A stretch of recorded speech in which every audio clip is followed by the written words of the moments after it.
빅데이터 기술 전문가 사전 교육을 진행하도록 하겠습니다. 먼저 과정 목차는 빅데이터 처리 기술에 대한 개요를 먼저 말씀드리고, 기본적으로 저희가 빅데이터 처리 기술을 다룰 때 리눅스 환경 위에서 많이 하게 되는데, 리눅스에서 가장 기본적인 어떤 내용들이나 아니면 활용 부분에 대해서 좀 설명드리도록 하겠습니다. 그리고 마지막으로 하드 분산 파일 시스템에 대해서 간략히 설명하고, 그리고 실제 실습을 통해서 데모를 진행해 보도록 하겠습니다. 먼저 빅데이터란 무엇인가에 대해서 너무나 잘 알고 계실 텐데요. 기본적인 내용들을 좀 설명드리기보다는 현재 흐름에 대해서 조금 설명드려 보고자 합니다. 빅데이터라는 내용은 잘 아시다시피 너무 많이 현재 용어로 쓰고 있고요. 처음에 사실 빅데이터라는 용어가 나온 지는 이코노미지스트의 2010년 2월호에 데이터 홍수라는 표현을 통해서 우리나라에 빅데이터라는 용어가 좀 들어오게 되었다고 알려져 있고요. 그 다음에 이제 실제로 그런 용어들을 쓰게 되면서 이제 많은 기타 빅데이터 처리 기술에 대한 부분들이 점점 더 우리나라에서 좀 활용되게 되어졌습니다. 실제로 60초의 안에 생성되는 데이터들은 예전보다 지금 더 훨씬 더 많은 데이터들이 생겨나고 있는데요. 여기 밑에 화면에 보시는 어떤 그런 사이트들을 통해서 저희가 60초 내에 생성되어지는 어떤 데이터들을 시각적으로 이렇게 한번 확인해 보실 수 있습니다. 엄청나게 많은 양들이 지금 쏟아져 나오고 있는 것을 확인하실 수 있고요. 잘 아시다시피 저희가 빅데이터는 보통 3V라는 표현을 써서 이렇게 설명을 하게 되는데, 첫 번째 볼륨이라고 하는 크기, 그리고 벨로시티라고 하는 스피드, 그리고 베리어티라는 어떤 다양성을 크게 세 가지 형태로 보통 얘기를 합니다. 그래서 크기가 크고 빠르게 증가하는 데이터 파일들이 일반적으로 보통 테라바이트 또는 페타바이트 또는 그 이상의 데이터들이 비정형 형태로 아주 계속해서 들어오게 되는 거죠. 보통 이런 데이터들은 관계형 모델에 적합하지 않아서 저희가 어디에 담거나 어떻게 처리할지 되게 애매해지는 상황이 발생하게 됩니다. 즉 그런 부분들을 저희가 빅데이터 처리 기술이라는 걸 통해서 그런 데이터들을 저장을 하거나 처리를 통해서 저희가 인사이트를 찾게 되는 것이죠. 3V에 대해서 조금 더 비유해서 좀 표현을 해보자면, 첫 번째 데이터 볼륨은 저희가 보통 데이터 레이크라는 표현 요즘에 많이 들어보셨을 거예요. 호수라는 표현인데, 저희가 큰 크기만큼 저희가 호수라는 표현을 써서 많이 비유가 됩니다. 그리고 데이터 벨로시티, 엄청나게 빠르고 큰 데이터가 마치 폭포수처럼 이렇게 내려오고 있다 그래서 워터폴이라는 표현을 보통 비유해서 많이 쓰고요. 그 다음에 데이터 베리어티, 저희가 휴양지 가면 다양한 사람들이 너무나 많이 이렇게 있는 것을 볼 수 있는데, 저희가 레크레이션이라는 표현을 통해서 또 비유하게 되는 걸 볼 수 있습니다. 이렇게 3V는 엄청나게 큰 데이터가 아주 빠르게 다양한 형태로 들어오고 있다는 표현을 쓰고, 실제로 이런 용어들 데이터 레이크, 워터폴, 리크레이션이라는 표현을 굉장히 많이 쓰입니다. 많은 글로벌 업체들이 실제로 선두주자에 서서 빅데이터를 다루고 있고, 실제로 그런 부분들이 많이 처리 기술 쪽을 선두해 나가고 있는데요. 구글 같은 경우에는 2008년도만 해도 20페타바이트를 다루고 있었다고 합니다. 이베이도 6.5페타바이트, 페이스북도 15페타바이트를 다루고 있고요. 지금은 그 크기를 가늠할 수 없을 정도라고 하고요. 구글 같은 경우에는 제타바이트를 다루고 있다라고 얘기를 합니다. 저희가 빅데이터를 다룰 때 뭐 여러 가지들을 이해를 해야겠지만 기본적으로는 요 지금 화면에 표현된 이 5가지 정도의 내용들을 좀 머릿속에 인지를 하고 계시면 좋을 것 같아요. 처음에는 이제 전송에 관한 이슈입니다. 저희가 빅데이터가 생성되는 곳에서 빅데이터를 이제 뭐 한 군데로 모은다거나 아니면은 어디로 뭔가 보내고자 할 때 저희가 그 크기가 너무 크고 빠르게 들어오기 때문에 어떤 기술을 써서 전송해서 어떻게 안전하게 받을 수 있을까에 대한 고민을 첫 번째로 해주셔야 될 것 같고요. 또 그런 부분들이 들어오는 쪽을 받는 쪽에서 그럼 이렇게 크기가 빠르고 큰 데이터를 어떻게 저장해야 될까? 이런 부분들에 대해서 또 한번 고민을 해보셔야 될 것 같습니다. 말 그대로 빅데이터 특징에 대한 이슈들을 좀 고민해 보셔야 될 것 같고, 실제로 워낙 다양한 데이터, 오디오, 뭐 이미지, 아니면 비정형 텍스트 이런 부분들이 뭐 서로 다른 형태로 들어오기 때문에 어떻게 가공해서 어떻게 처리해야 될지도 고민을 해주셔야 될 것 같고, 그러면 이런 데이터들이 어딘가에는 저장돼서 계속해서 활용이 될 텐데 그런 부분들을 실질적으로 관리를 하게 될 때 저희가 데이터도 유통기한이라는 게 사실 있거든요. 그래서 그런 부분들이 그러면 최신의 데이터들은 언제까지 보관을 해야 되고 그러면 그 이후에 나머지의 데이터들은 언제까지 보관을 할지, 그리고 우리의 실제 저장소의 사이즈를 보고 뭐 그런 리텐션, 어떤 그런 유효기간 이런 부분들에 대한 전략을 좀 가져가셔야 되는 게 실질적으로 필요합니다. 다음에 빅데이터 처리 기술 아키텍처에 대해서 좀 간단하게 설명드려 보고자 합니다. 빅데이터 처리 기술은 잘 아시다시피 하둡을 중심으로 해서 여러 생태계가 지금 꾸며져 있고요. 지금은 하둡보다 더 유명하게 알려진 제품들이 더 많이 나오고도 있습니다. 하지만 실제 하둡을 이해하시는 것이 나머지 하둡의 생태계를 이끌어 나가는 하둡 에코시스템들을 이해하시는데 굉장히 도움이 되실 것 같고요.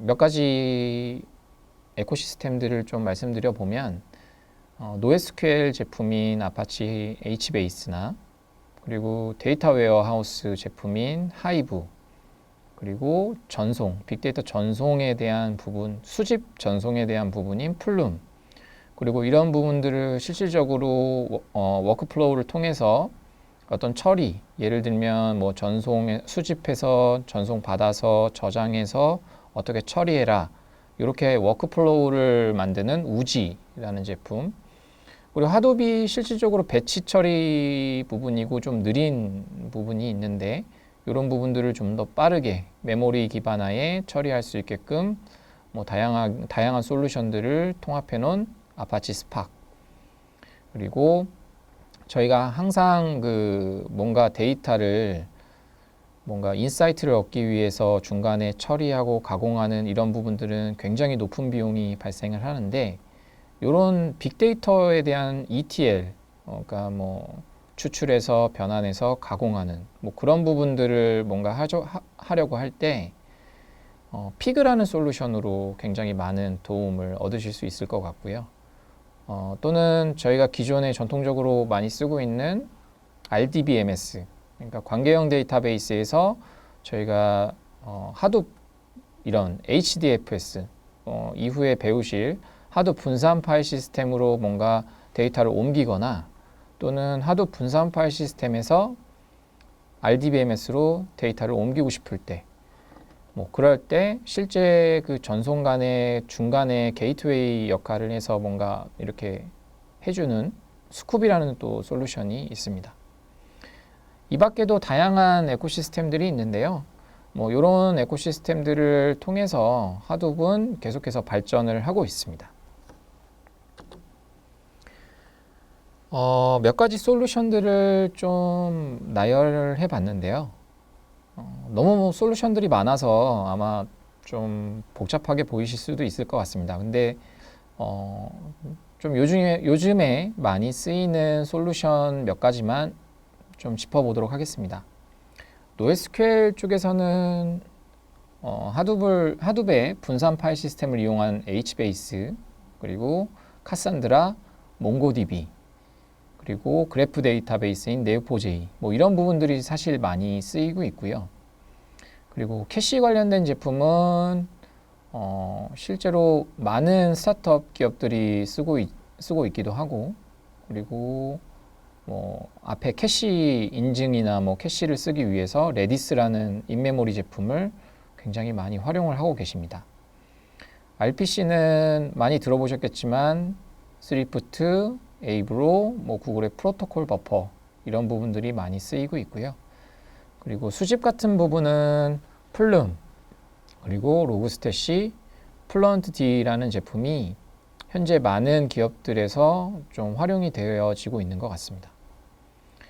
그리고 저희가 그 로우 데이터를, 예를 들면 빅데이터를 어디다 이제 빅데이터 저장 시스템이 있다고 가정하고 거기다 저장을 해놨다고 했을 때, 실제로 저희가 그런 거를 인사이트를 얻기 위해서 처리를 하려면 어떤 프로그램을 만들어야 되는데, 그런 프로그램 로직들이 너무나 개발량도 많고 어렵고 한 부분이 있죠. 근데 그런 부분들을 저희가 엔터프라이즈에서 많이 사용하는 SQL을 통해서, 질의를 통해서 인사이트를 얻을 수 있다면 굉장히 편리하거든요. 근데 그런 솔루션들이 실질적으로 꽤 많이 나와 있습니다. 그런 제품 중에서 아까 방금 전에 언급드렸던 뭐 데이터 웨어하우스 제품인 하이브나 아니면 ETL, 어떤 그런 데이터를 전처리해서 가공할 수 있는 피그라는 솔루션, 그리고 좀 더 이런 부분들을 빠르게, 저희가 보통 MPP 엔진이라고 표현을 하는데 멀티 패러럴 프로세싱 엔진인 임팔라, 뭐 그런 엔진들을 이용해서 뭔가 저희가 쿼리를 통해서 로우 데이터에서 인사이트를 얻을 수 있는 뭐 그런 부분들을 저희가, 그런 제품들이 워낙 많이 나와 있습니다. 배치 처리 못지않게도 지금 실시간 처리가 굉장히 중요해진 시대라고 볼 수 있습니다. 그래서 실제 저희가 실시간으로 들어오는 데이터들을 바로바로 그때 처리를 해서 뭐 알람을 준다던가 모니터링에 화면을 뿌려준다던가 뭔가 관리자에게 어떤 인사이트를 준다던가 하는 부분들이 현실 세계에서 굉장히 중요해졌고요. 그런 부분들을 전통적으로 할 수 있는 솔루션들이 꽤 있었는데, 요즘에는 뭐 스파크 스트리밍이나 아니면 스톰, 그 다음에 정통적으로 컴플렉스 이벤트 프로세싱을 담당했던 에스퍼 같은 제품, 그리고 비동기 처리나 아니면 동시성 처리에 강한 아카라는 솔루션들이 좀 많이 쓰이고 있습니다. 또 검색 쪽에서는 요즘에는 이 제품을 거의 뭐 안 쓰는 데가 없을 정도로 많이 활용을 하고 있는데요. 그 도메인별로 뭐 제조, 뭐 보안, 뭐 유통 이런 데서 실제 대시보드를 그리기가 너무 편하고 저장도 잘 되고 검색도 빠른 뭐 그런 부분들로 많이 활용을 하고 계셔서 엘라스틱 서치라는 게 워낙 활용이 많이 되고 있는 것 같습니다. 솔라라는 제품은 기존 엔터프라이즈에서 기존의 검색 엔진으로 오픈소스로 많이 활용이 되고 있었던 제품이기도 하고요. 파일 시스템은 하둡, 그리고 글러스터 FS, 셰프, 그리고 스위프트 뭐 이런 제품들이 뭐 그 빅데이터를 저장하기 위해서 많이 사용되고 있습니다. 그 밖에도 뭐 머신러닝 같은 경우에는 하둡 같은 경우에는 머하웃, 그리고 분산 코디네이터, 중간에서 클러스터들을 관리해주고 뭔가 해주는 그런 부분 주키퍼, 그리고 중간에 메시지 큐 역할을 해주는 카프카, 그리고 좀 전에 언급드렸던 RDBMS에서 하둡에서 RDBMS로 이렇게 데이터를 중간에 이렇게 전송해주는 스쿱, 그리고 뭐 통계를 뭔가 활용해서 뭔가 하고 싶을 때 뭐 R이라는 언어를 통해서 하기도 하고, 저희가 그런 일련의 절차들 수집해서 저장해서 처리하는 그런 부분들을 저희가 자동적으로 뭔가 처리 로직에 의해서 뭔가 구현하고 싶을 때 워크플로우 처리를 할 수 있는 우지 같은 솔루션들을 많이 활용합니다. 하둡이라는 제품하고 하이브라는 걸 이용해서 저희가 전통적으로 이제 클릭 스트림 분석 뭐 그런 부분들까지도 저희가 할 수 있을 것 같고요. 기존에는 말씀드렸듯이 비싼 어떤 고가의 서버를 이용해서 데이터 웨어하우스를 구축했다면 이제는 일반 범용 서버를 이용해서 하둡을 구축하고 그 위에 하이브라는 DW 솔루션을 이용해서 저희가 간단하게 엔터프라이즈에서 많이 사용하시는 SQL 쿼리를 이용해서 다양하게 저희가 뭐 모니터링이나 알람이나 대시보드 같은 것들을 저희가 활용할 수 있게 된 거죠. 근데 사실 저희가 이 부분에서 깊게 말씀드리진 않았지만 하둡이라는 제품은 배치 처리에 적합한 제품이고 하이브도 저희가 보통 올랩이라는 표현을 쓰는데 온라인에서 어떤 데이터 처리를 할 수 있게 뭔가 하는 좀 상대적으로 느린 제품입니다. 안정적이긴 하지만 배치 처리 자체가 워낙 거대한 데이터를 한 번에 처리하기 때문에 상대적으로 되게 느린 결과를 나타내게 되는데요. 그래서 현업에서는 아까 좀 전에 어떤 솔루션들을 설명드릴 때 MPP 관련된 뭐 멀티 패러럴 프로세싱 관련 엔진들인 임팔라나 아니면은 그 외에 어떤 테즈온 하이브 뭐 이런 부분들을 좀 더 활용을 해서 좀 처리 결과를 좀 더 빠르게 뭐 이끌어내려고 하는 시도들이 많이 있고요. 그런 부분들을 다시 스쿱이라는 솔루션을 통해서 RDB에 넣어서 저희가 OLTP 같은 어떤 온라인에서 실질적으로 빠르게 화면에 뭔가를 표시해주고 결과를 받아가는 그런 부분들을 좀 추가적으로 활용해 볼 수 있을 것 같습니다. 그래서 현실 세계에서는 하이브뿐만이 아니고 MPP 엔진, RDBMS를 좀 요 위에서 같이 병행해서 뭔가 좀 활용을 하는 편이고요.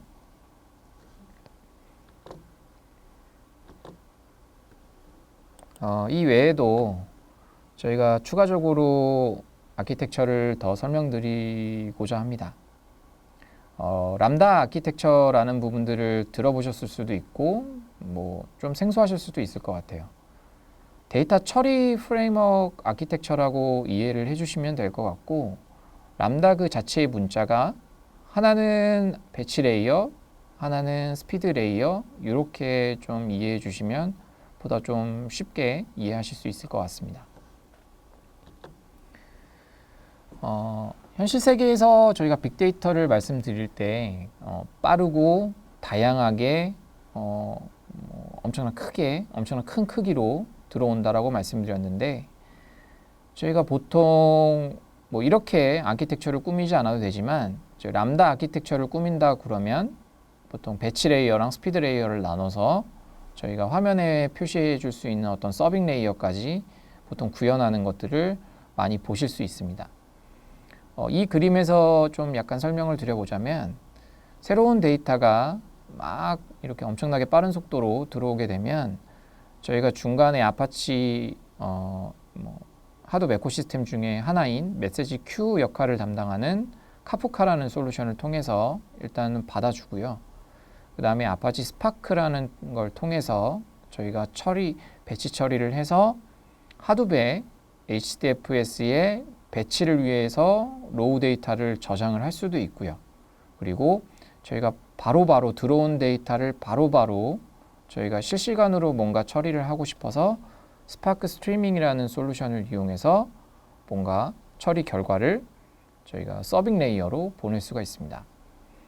배치 레이어 쪽을 먼저 보면 저희가 새로운 데이터를 통해서 들어온 것들이 하둡의 HDFS에 저장이 되면 그 HDFS에 저장된 것들을 어떤 처리를 통해서 뭔가 저희가 화면에 뿌려준다든지 아니면 알람을 준다든지 뭐 기타 여러 가지 방법들을 할 수 있는데 그런 처리를 할 수 있는 솔루션들이 꽤 많습니다.